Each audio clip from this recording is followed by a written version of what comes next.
Если он получает дважды в год отпуск, то если желает выехать, то только за свой счет.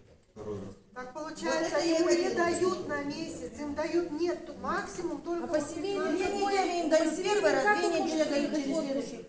Получается, один раз он приедет бесплатно, а второй раз за свой счет. Ну, он может не приезжать, а проводить отпуск при части. Вы вообще сами поняли сейчас, что сказали?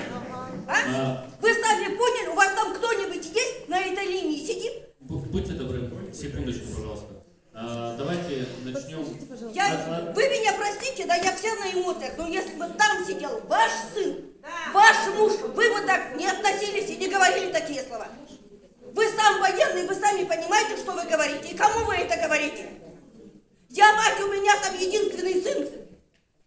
У меня нет второго запасного ребенка.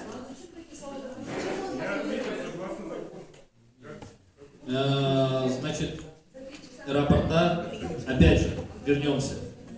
Пусть пишут рапорта на 30 суток. Военнослужащему отпуск могут дробить только по его желанию. Так написано в законодательных актах. Только по его желанию. Соответственно, если он рапорт будет писать на 30 дней, он на 30 должен отпустить. Если ему сослуживец сказал, да пиши на 14, потом решим.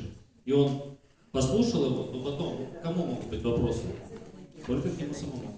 Если полгода То есть он там, командир он не только может на... ему запретить Да дайте спрошу, пожалуйста, потом Да. не перебивайте, до пожалуйста. этого отпуска, пока ему вот в апреле, в мае дадут или нет?